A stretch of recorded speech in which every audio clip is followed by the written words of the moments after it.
gihugu cy'ubu cha Espagne cyangwa se muri no championnat y'abanya Espagnol muri no weekend imikino itandukanye ariko irakinwa muri Laliga EA Sport equipe zose zihangana igikombe cha championnat ndavuga Real Madrid nkanavuga na equipe yitwa FC Barcelona zabonye amanota agera kuri 3 Barcelona batsinze equipe yitwa Real Valladolid 2-1 nabo bibagoye ariko kandi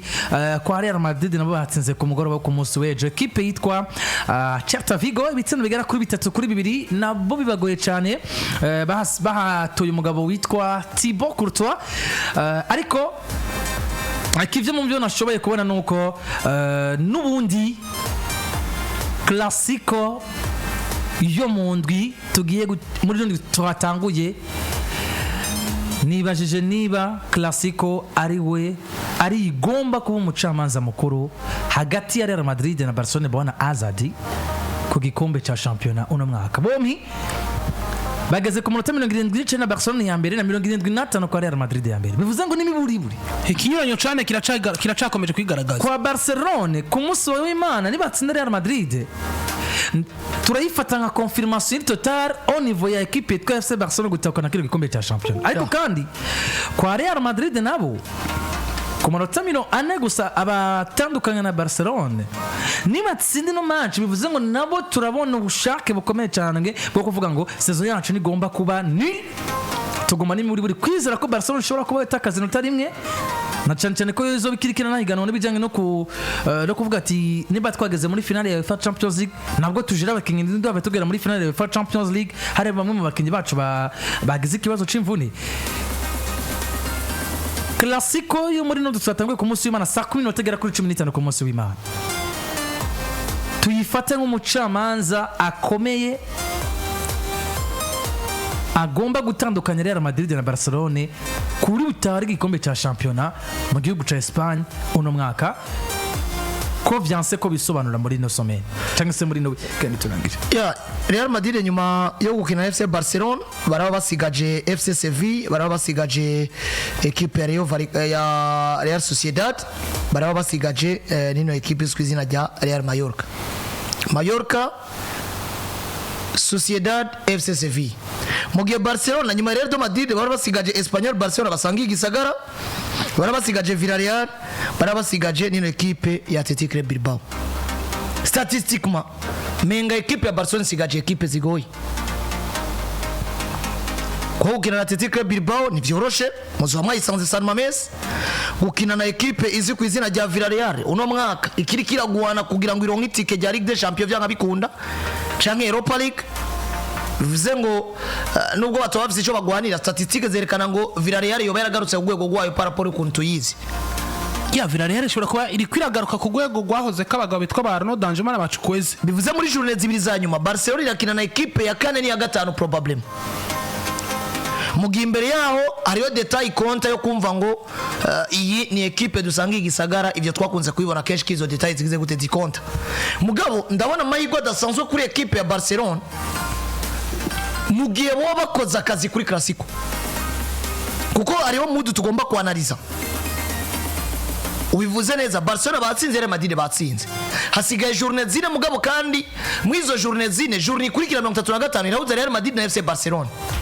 bivuze ngo numwanya mwiza kuri zino equipe zose Barcelona kutwemeza ko batwaye igikombe ko bagatsinda Real Madrid bacayirusha amanota ndwi asigaye nkino zitatu bazo basabwa gutsinda urukino rumwe bizo birangiye kandi gutsinda Espanyol ari match ugomba gutwara igikombe uvuye gutsinda Real Madrid kuri Barcelona bizo ari ibintu bisanzwe sauf surprise kandi Barcelona uno mwaka naho vyo kwanga sindayibona nka equipe izoba yikuye ko pressure ya Ligue des Champions soit bazoba basezerewe canke bageze final sindababona bananirwa gutegura match ya Espanyol Barcelona match ya Bilbao match ya Villarreal bananirwa gutsindamo match imwe mugabo batsinze Classico ni mugiye kuande kwa Real Madrid naho nyene bagatsinda equipe yitwa FC Barcelona iraza kuba ari intango y'icizere kidasanzwe yo kumva ko hasigaye mwinota rimwe biteze ko bo bagomba gutsinda match zisigaye Barcelona buri bakayitega ko gutsitara ikanganya gusa kandi rero details zigomba gukonda mbega equipe ya Real Madrid irakina na Barcelona ifise ibiharo bimeze gute ivuye mu ndwi imeze gute psychologiquement gukina na Barcelona yashitse finale ya Ligue des Champions Barcelona yaza kubiri motive gukina na Barcelona yasezerewe muri Ligue des Champions iraza ko ari equipe isanze kuri pressure yo kuvuga ngo turatsitaye reka tuje gukonfirma ko ico twahabiye umwaka wose tugomba kugitwara kumbure bakaba no kwiyo pressure naho nyene bikaba vyokomera bivuze ngo Madrid baraca visa amahigwe yo kubanza bakihweza Barcelona inondwi iragenda gute ikindi Madrid wafise toute une semaine bakinye ryari ntibakinye jo Madrid ku munsi w'Imana bakinye ku munsi w'Imana barasubira gukina ku munsi w'Imana indwi yose kwa Real Madrid barakina ku munsi w'Imana ni pya mugane wura Madrid barafise indwi yose yo gutegura uru rukino mu gihe deja Barcelona bafise imisi igera kuri 4 bakinamo inkino zitwa kari zibiri zisiguye byose kuri sezo yabo kurondera Ligue des Champions yaba no kurondera igikombe cha Laliga kogena na Inter uviza final no kugena Real Madrid bisa ngugiye konfirma ko twari igikombe ni semaine nibaza kitari bwabe kwa FC Barcelona nivyo barakinye na Real Madrid bayitwara igikombe bariko barategura match ya Inter mugabo deja bari muhira nta rugendo bafata mugabo no munsi deja bahejeje match ya weekend samedi bafashe urugendo bagiye mu Butaliyano baraza ko baheza match mu Butaliyano avec résultat iri bien précis soit finale canke elimination ariko acafata urugendo rugagura muri Espagne probablement barakina urukino rwa Real Madrid bavize entraînement niburi ziri collectif ziri complet nka zibiri zonyene koga baba mu Butaliyano ku munsi wa kabiri bakinye barakira ku munsi wenje bivuze ngo ni muri baragera barasura bagaruka Barcelona kwa gatatu barakora bon naho boshika muri Espagne kwa gatatu nyene mwijoro bagakora entraînement iraza ko ari déclassage yo gukura umucoko ngo baraza ko bafise entraînement ziri fort physiquement jeudi vendredi kuko samedi abari veille ya match sinibaza gukora kuri rythme wakoze ko nka jeudi na vendredi biba bigoye va samedi n'umwanya wo kuruhuka no kurabana cancare hariya mu bateye imbere cyane abari umwanya wuko barakunze gukora analyst abari umwanya w'umu analyst video kwa bazana ama video akereka bakenya ama video na cancane kuri equipe twara Madrid nkumbi ifisa amafaye menshi ihengeka bakenya ati abakinyi barangetse gutya anya abari umwanya wo gusigurira abakinyi tactiquement ivyo mumenyereza yifuza kuri tapive hama ujejwe kwanaliza ama video nawe agakora kazi biranashoboka ko gato mbanze sobanura abantu bakora entraînement la veille ya match abantu mbona bariko barabaza ngo kubera iki Leonardo Rojo yahawe ikarata zibiri z'umuhondo ntasohoke sinzi ko twaravye match zimwe kwa Barcelona match yose yaheze baronse karto zibiri ubundi rero sinzi ko batanze karto bakayihuma axial igomba kuja ku wundi karto zaronse umugabo witwa Andreas Christensen Leonardo Rojo yaronse karto jaune match igomba kurangira sinibaza ko bino video baho ku buryo baheka Barcelona mu kinyakaronka karto zibiri akaguma mu kibuga ni karto zibiri zitandukanye ya Christensen ni umugabo witwa Leonardo Rojo nsezevye birabaho muhagarikize yabaye ndamukivuga ku buryo baronse karto jaune zibiri busotsa bari karto rouge rero niko kana ndagaruka bavuga ngo la veille ya match kenshi bakora buca bafise Barcelona kenshi no bakunda gukora entraînement mu gatondo bafise match bukeye ariko abari entraînement kenshi beaucoup plus tactique kuraba mbega mu Kenya batatu imipira y'imiterekano imipira yo kumutwe ama penalty tu yaronse ama corner mbega tegwa gute n'ibindi nivyo bintu kenshi abari entraînement iri base ku bintu babivuze ko kuba video analyst babandi banaliza ati ubukomezi bwa Real Madrid buriye mu nkino twagiye turakina mbega ibitsindo binjije mu izamu ryacu ingufu zabo zabayizahe canke uburyo bagiye bararema bw'ibitsindo bivahe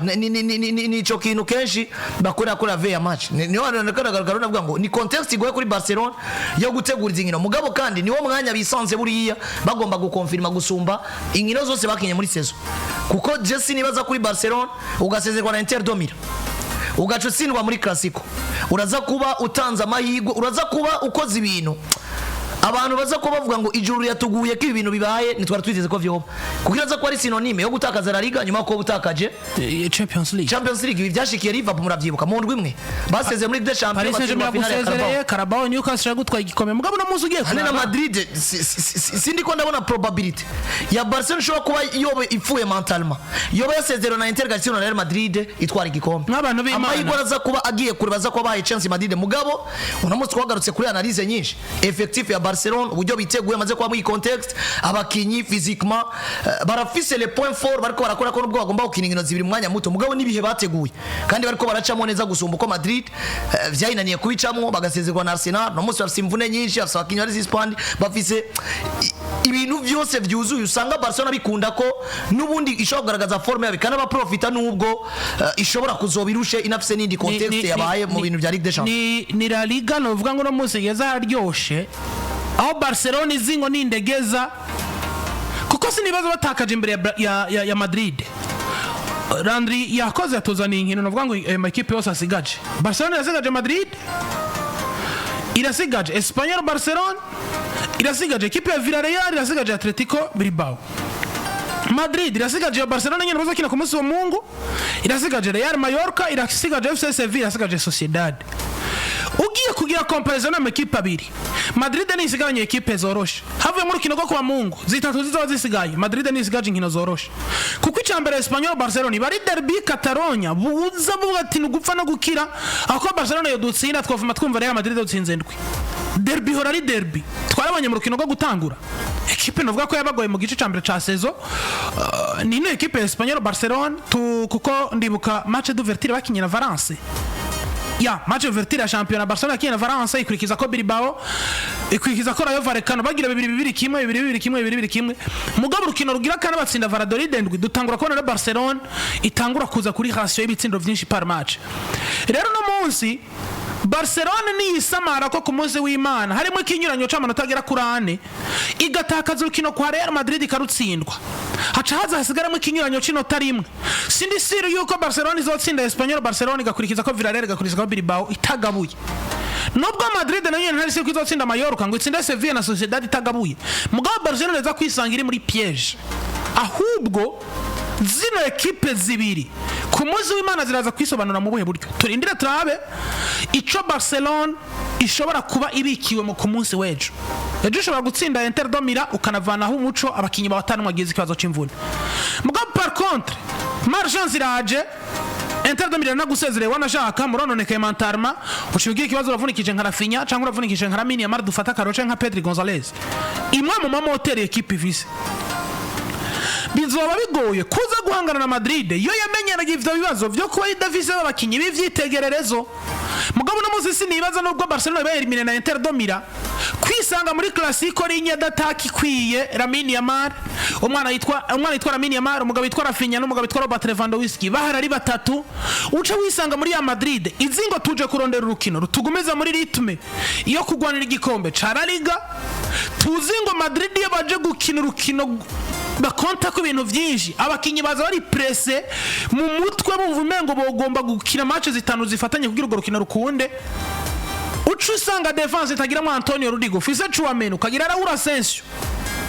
Umwe mu bana nemeza ko muri no generation baduze kandi bananyeretse nivo nziza ariko mentalema bagifise byinshi byo gutegurwa. Aragaragaza urwego mu bijyanye no gukora amakosa ruteye amakere. Ya twarabonye urukino rwa Arsenal, umwana mentalema ntameze neza mu gihe bari kuri pressure yo kurondera intsinzi. Ucumbwira rero wisanze hamwe na Chouameni, Lamine Yamal za ko ariko aragongana na Francesco Garcia, Rafinha za ko ariko arirukana n'umugabo witwa Fede Nimbari wazawakinije kabiri Che Vasquez, Chouameni na Raúl Asensio kugira bacungere Lewandowski minota 90 aburemo igitsindo canke bibiri.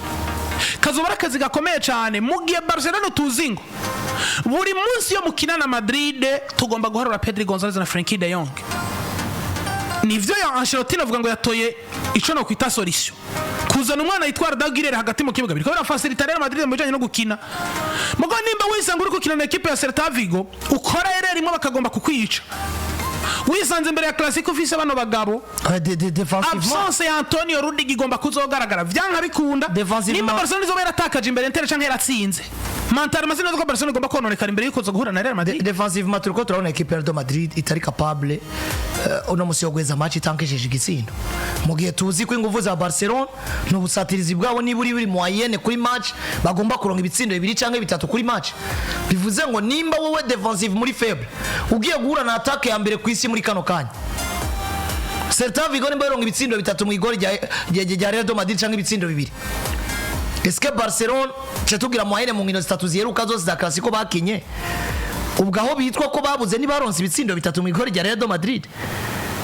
Bivuze ngo we Madrid kugira ngo utsinde match biragusaba kuza ko watsinze ibitsindo birenze 3 kuko ibiharuro vyerekana ngo Barcelona ishobora gutangura match ibyo bitsindo 3 bifise.